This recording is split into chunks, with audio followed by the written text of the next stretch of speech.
Welcome to another conversation in People in Fundraising. This podcast features interviews with nonprofit professionals who discuss their career journeys, lessons learned, and enthusiasm for working in fundraising. And here's your host, the founder of People in Fundraising, Tim Wilson. Happy Friday, everyone. My name is Tim Wilson. I'm the founder and host of the People in Fundraising nonprofit professional conversation series. Today is Friday, January 20th, 2023. And I am delighted to welcome Amanda Pulawski to our conversation today. Hello, Amanda. Hi, Tim. Thanks so much for having me. Oh, it's my pleasure. Thank you. And Amanda is one of a few guests I've had on this conversation series so far that we've actually never met in person. We hadn't heard each other's voices until about 10 minutes ago. But we're connected on LinkedIn through a mutual interest and experience with the Boston University Certificate in Fundraising program through our friend, John Shofrat, who was an interviewee on People in Fundraising back in the fall. Amanda is currently the Director of Constituent Engagement at the Taft School in Connecticut. So Amanda, if you would like to share a little bit about the school and how you entered the nonprofit profession first, that would be really interesting. Sure. I'm happy to give a little background. So Taft is a boarding school here in Connecticut. We have about 600 students. 500 of those students are boarders. Oh, wow. I joined Taft just over 7 years ago as a member of their annual fund team. And that was really my first experience in a professional setting in fundraising. Okay. And I caught the bug for it. I really enjoy my job. I love Taft. I love the campus here. Our community is really rooted in service. Our motto is, it's a Latin motto, but I'll say it in English. It's not to be served, but to serve. I sometimes love that, but that's the motto. Yeah, that's great. So I really connect with that. And I think that, it is a big school with 600 students and most of the faculty living on campus. But we're really, I do feel like there's a true sense of community here and connectiveness between everyone on campus, it makes it a special place. That's awesome. So cool. And that the motto reminds me of my father has worked at a state university in Massachusetts for 50 years, and very similar motto, not to be ministered unto, but to minister, which I believe comes from the New Testament. But very, very cool introduction. How long has Taft been in operation? We were founded in 1890 by President Taft's brother, Horace Dutton Taft. So we're an established, we've been established for a very long time. It started campus, actually, this is not the original campus of the school. The original building was in New York. And then they found a building in Watertown, Connecticut, and moved campus not long after the first year. And we've been friends. Oh, neat. Yeah. Dynamite. It's a really interesting history for sure. That is cool. And before we went live, you mentioned, Amanda, that staff members are working on campus most days of the week. Is that true for you and the people you work with?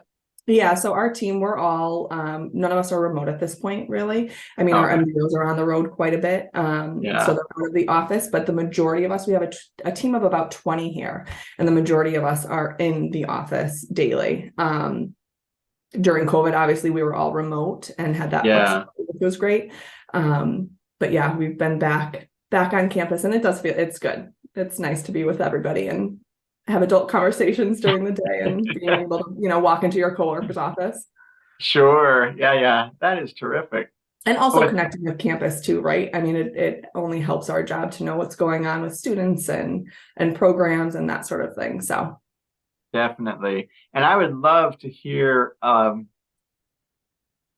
a follow-up question, not quite now, but just telling us a bit more about your role and responsibility as the Director of Constituent Engagement. But before we get to that point, Amanda, if we could rewind, you've been at Taft, you said, for 7 years. So how did you enter the nonprofit profession, and what about it really spoke to you? Sure. So it was a bit by accident. I didn't plan on coming into fundraising, which I think you've had guests, actually a recent interview that I watched of yours, they use the term accidental fundraiser, and I could not connect to that more, really. Yes. Prior to working at Taft, I worked in financial services and in healthcare, and was just trying to figure out what I was interested in, what I wanted to do. Both of those were things that I figured out that I didn't want to do.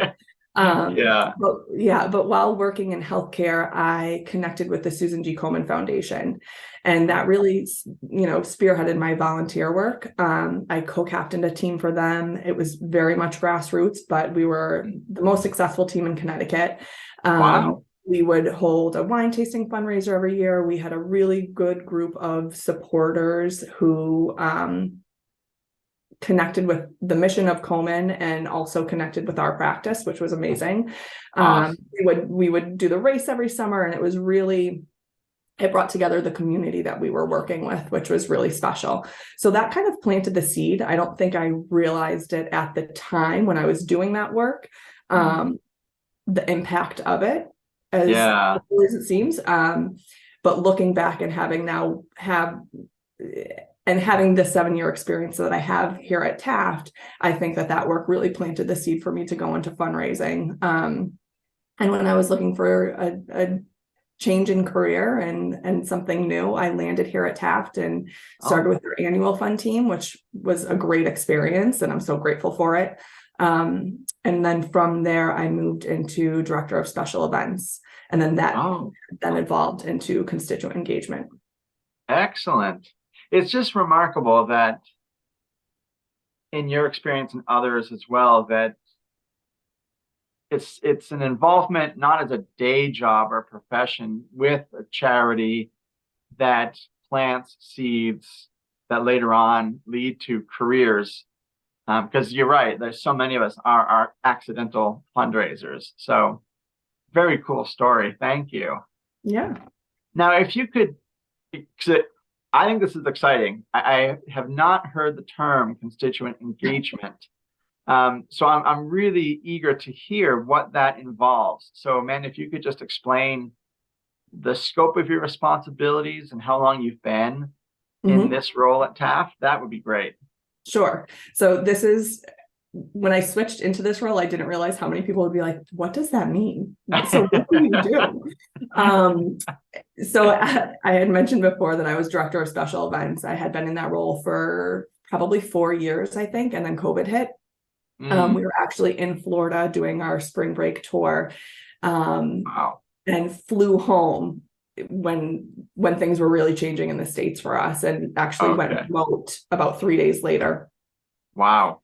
It was going remote and realizing, okay, we're now canceling all future events through the summer at that point, because we really didn't know what the future was going to look like, and keeping everybody safe. I was in a bit of a panic, because I thought, well, my title is Director of Special Events. What does that mean for me? Like that is my job. Sure. Yeah. So it really, I think it forced me and our team to look at how we were connecting with our constituents, whether they be alumni, parents, former parents, grandparents, and how we could creatively continue to connect with them. Yeah. When we're not in person and we're not having receptions or talks or other types of gatherings to encourage them to connect with one another, and in turn stay connected with the school.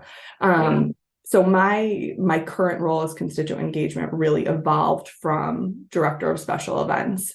And what that means is, so I'm still managing our events and regional and international gatherings that we host. But it also allows me to have more intentional relationships with the different teams in our office. So whether it's working with the annual fund and looking at appeals with them, or looking at our stewardship practices and how we can really make that more robust. It's given me a lot more experience. And it's allowed me to kind of like flex my creative side, which I've always enjoyed doing too. That is so cool. And just remarkable that with a very quick pivot that so many of us had to do professionally in the pandemic, new opportunities came from that. I know just very stressful times for all of us to adapt to working remotely, and certainly like fear of economic calamity at the height of the pandemic. What does that mean? All the way down to my own job. But for you, that's really interesting that it actually led to a new role that encompasses lots of different responsibilities there. It does. And I think I was at a point where I was ready to be challenged in a new way and learn more. Okay. So the timing of it was really good for me personally and professionally, obviously. Yeah. And that's also when I started the BU program. So okay. It was a lot all at once, but it was good. Looking back, I'm like, I had 2 toddlers at home. I don't know what we were thinking, but we did it. Yes. Well, I can relate because I have 4 kids, and my wife works at our youngest children's elementary school, and I'm like, oh, this would be a great time to launch a podcast too. Yeah. So just do it. You just got to do it. Right. I did want to follow up. You mentioned, Amanda, about parents and grandparents and engaging with those cohorts of donors, prospective donors. Mm-hmm. And I know that grandparents are an integral part of lots of independent schools trying to reach out, engage with grandparents, invite them to events, and such. So with the pandemic, and I asked this of a previous interviewee who works in gift planning, Carmen Tordiglione, what her experience was engaging with more older donors and constituents during the pandemic. And obviously that age group was severely impacted by the pandemic. So in your experience, maybe during the pandemic and now in our new environment, how have you seen grandparents adapt to messaging and events and outreach from you and the school? Are they, inclined again to attend in-person events, or are they preferring other means of engaging? I think they are. And I think the response, in my opinion, has been quite a surprise. It's been really positive. Good. Yeah. When I had mentioned how we had gone remote right after that Florida tour, Grandparents' Day was our next event here on campus that we knew, and we were going to be canceling it, obviously. So when that cancellation went out, we thought, well, how can we still connect them? Because they still know the school, they're going to miss getting to see an arts performance that their grandchild was in, or an athletic competition, or attending classes. So we made a video montage for them and sent that out to all of our grandparents. Awesome. And it was really well received. So I think that while you have to meet your donors where they are, you can still expect your more mature donors to be capable of responding to things like videos and emails and all that, Sure. technology. Oh, okay. Another thing that we initiated was a newsletter for grandparents that is emailed to them. I believe it's on a quarterly basis and gives them an update on campus and happenings here. It highlights students, it'll highlight a faculty member or a certain program that's happening. And that has also been really well received. That's cool. Yeah. One challenge that I will mention when it comes to all that is its own, as long as your data is good, right? So as long as you have that contact information, which is so important. And we really rely on our current parents to share that grandparent information with us. And I think sometimes when they see the development office wants my mother's or father's home address, I'm not going to give that to them because I don't want my parents to have to deal with that. Right. We try to be really upfront and say no, and transparent and say no, we want them to come to events and we want to invite them to campus for Grandparents' Day, and we can't do that unless we have their information. It also means that they'll receive appeals from us, but that's what our office does too. So right. Yeah. Oh, that is interesting. And I think my wife worked for several years as a math teacher at an independent school. It was an all-boys school in West Newton, Massachusetts, the Fessenden School. Oh, okay, yeah. And yeah, and there is just something special. And you touched on it earlier about being on the grounds, seeing the students and the faculty, and with the pandemic, finding ways to tap into that school spirit and vibe and share that with the parents and grandparents. And I'm glad to hear how those efforts have evolved and met with success. Thank you. Yeah. It's always evolving. I think that's an important point too. Like we always need to be evolving to some degree. Yeah, definitely. Amanda, I want to talk about the Boston University Fundraising Certificate Program. You mentioned it as part of one of your responses a few minutes ago. So you mentioned being a student during that with young children at home and in the pandemic and a newish role for you. So tell me, how did you become aware of the program, and what about it at that time in your career felt like this would be an opportunity worth pursuing? So I had learned about the BU program because I was actually looking at master's programs initially. I thought, I want to further my career, and I want to learn more while I'm in the role that I'm in. And then the reality of the fact that I'm working from home, I have 2 young children and a family and all of that kind of set in. And I thought, I'm going to hold on to master's, but I can do this other program at BU that's been fantastic for colleagues. And I really want to, learn about plan giving in a different way and that sort of thing, in a more structured way, I should say. So that's how I was introduced to it. It was really just through research. And I was lucky enough that my institution supported me going to the program. And in my new role, I think it was really important for me to have that. Excellent. And it's been a while since I've been a mentor myself. So if you can share and remind me, as a student enrolled in the program, how long is the program, and were there any particular subject matters in the big fundraising landscape that was covered that resonated with you? So it's been a few years since I've gone through it too. So I'm going to remember my best. I want to say the program was a few months long. It wasn't, it was manageable, right? For the situation that I was in. I didn't feel overwhelmed by it, but I also felt like I was getting a lot out of it too. The parts that resonated for me the most, or that I think the parts that I wanted to learn from the most were from fundraisers and frontline fundraising specifically. Because my role really supports all of that. In the development debrief, we called it setting the table. I really feel like engagement is setting the table for fundraising.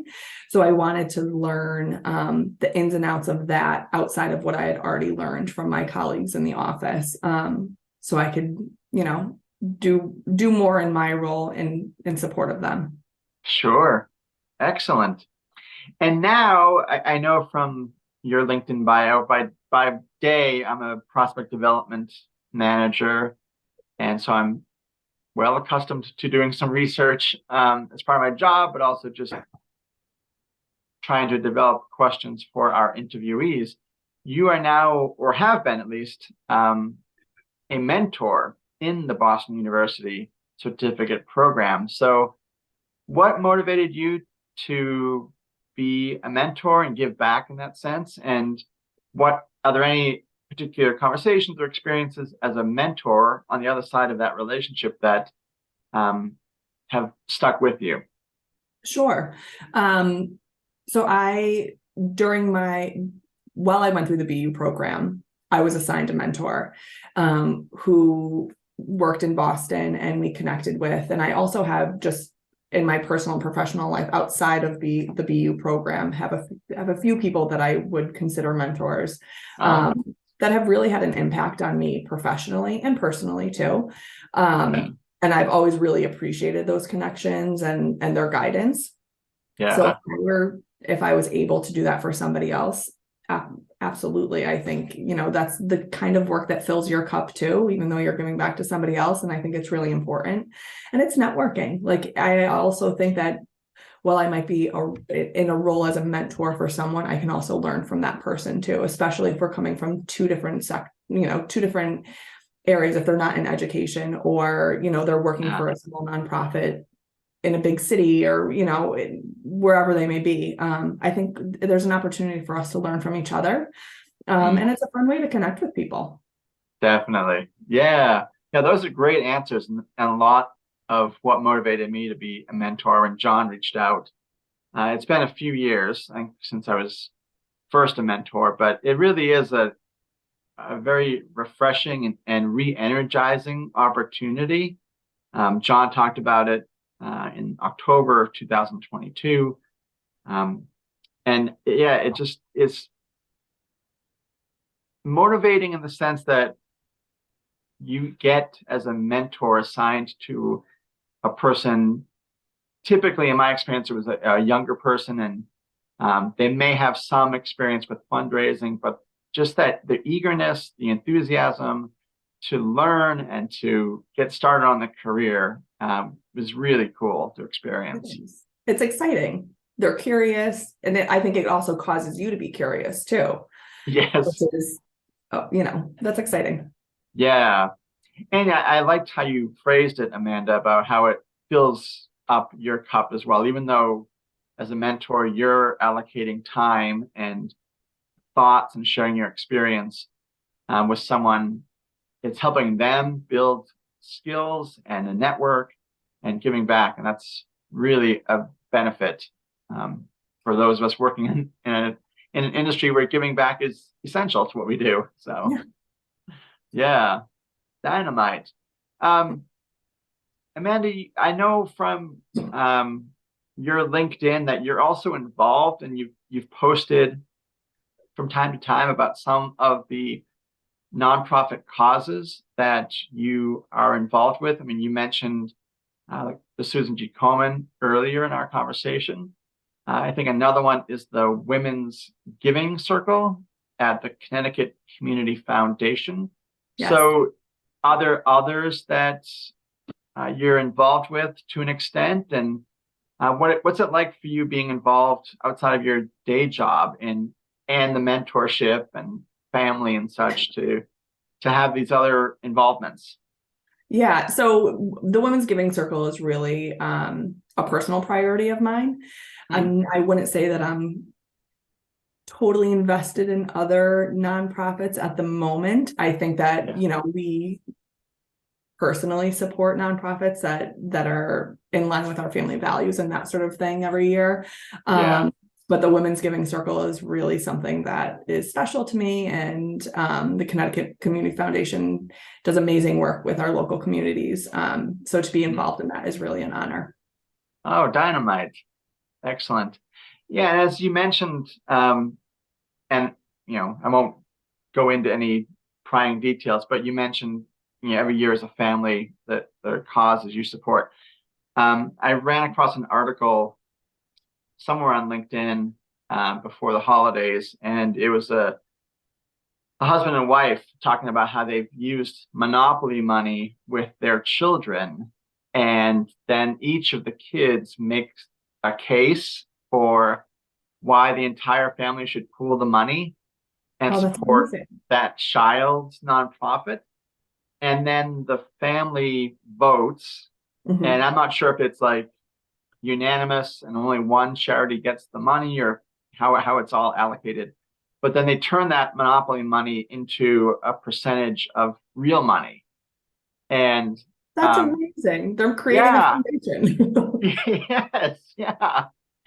And when I read that, I'm like, man, we should be doing that, because at least from me and my wife, we kind of default with like monthly giving, like to a small number of charities, and are not really involving our kids. And it's, as I'm saying this, it's crazy. I mean, I work for a nonprofit institution every day of my life, and we see the impact of charitable giving throughout our community. So lesson learned for me. I need to do better at involving my kids, because as this book behind me is articulating about the generosity crisis, just the unfortunate downward trend of the numbers of Americans that are giving annually. So just trying to raise up the next generation. So if any of that resonates with you and it feels like it's something you can adapt to your family circumstances, then by all means, I love it. I think that's great. Yeah. Our kids are very young, but we typically each Christmas will adopt a child, right, through our local park and rec or whatever, and get them gifts. And we've taught our kids, we're trying to teach our kids, which I'm sure you can appreciate the challenge of, like, let's clean out some of the toys that we have. Yes. And pass them on to those who might not have them. Yes. So yeah, it's all in stages, I guess. Yes, definitely. Yeah. It's a learning process. But good to plant those seeds early. Yes. Yeah. Well, Amanda, we've got about 5 to 10 more minutes of time. And you've touched a little bit about one of my questions sent to you beforehand about what drives your own values and motivations to give. We've obviously spent the vast majority of our conversation talking about how you entered the nonprofit field and your work at Taft. And as a relatively young person in the profession, 7 years, and the interesting trajectory it took for you to get to a nonprofit institution, do you ever reflect and think, how did I get to where I am? And secondarily to that, if that path hadn't happened, what do you think you may be doing professionally instead? So I feel like when I do look back at my path, I think there were certain things that planted the seed for me to come into the current role that I'm in, which I'm so grateful for and always will be. And I think just staying connected to your community is a big part of that. And then seeing the impact that you can make on your community. I think that we all can play a role in that and should play a role however we can. And I think that I've learned so much from all of that work, especially, in the Women's Giving Circle and a group that I co-advise here on campus, the Red Rhino Fund. I think seeing your impact is just really, it's something really special and important. And to be working in a field like this, I just think it's amazing, really. Yes. If I weren't working in philanthropy, I think that's probably a question we all ask ourselves, like, what would I be doing? I like to think that I'd be doing something creative and in the art world. I think that, like, I've always loved art. I've always loved being creative and designing and that sort of thing. So if I were lucky enough to, like, have a pet, one of my passions be my career, or another passion of mine be my career, I think that would probably be it. But I think it's hard to say what I would be doing because I get to do creative stuff in the role that I'm in now. Like, I'm lucky enough that I get to flex that muscle in a lot of the work that I do, and I can kind of fill that cup too, which is good. Yeah, that's a beautiful answer. I think, trying to find those synergies. Well, I've got this outlet. I'm good at writing. I'm good at being creative. How do I? If I can't do that professionally, how do I find ways to exercise, as you mentioned, flex that muscle?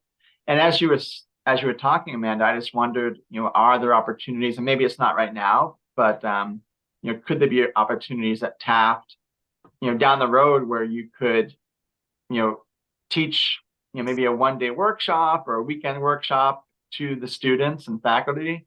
I don't know if I could do that. Oh. And that would be amazing. I don't know if I'm that organized to or I don't know that I'm a teacher. That's what I should say. I don't know that I have that. And I'm sure there's professionals out there that would do a fantastic job at teaching a workshop about being creative or anything of the like. Yes. It would Well, be a challenge for me. That would be a challenge. Well, as you've mentioned a couple of times, just planting seeds and the benefit that it's had on your professional and personal lives. Maybe that's a seed that at some point down the road will grow into an opportunity. So yes, you never know, right? That's you really don't. Absolutely. Well, Amanda, thank you so much for your time today. We've touched on a number of interesting topics, and I admire people like you that are balancing family, work, volunteering, the BU mentoring program. I think people that do take on a lot and try to find a rhythm that works for them and giving back to others and helping their communities grow are people that I want to highlight in this program. And it's been really admirable and a privilege for me to have you on the program today. So thank you for just the very succinct and motivating way that you've explained what you do and why you do it. Thank you so much for having me, Tim. This has been such a pleasure. Well, thank you. The pleasure was mine. Thank you to our audience as well for participating in these weekly conversations by liking and subscribing to People in Fundraising on YouTube. You can find Amanda's conversation on my website, peopleinfundraising.com. That will go live on Monday, February 13th. And Amanda's conversation will also go live on YouTube and LinkedIn that same day. So thank you all for supporting this project of mine. And again, Amanda, it was a pleasure, and I appreciate your time today with us. Thank you.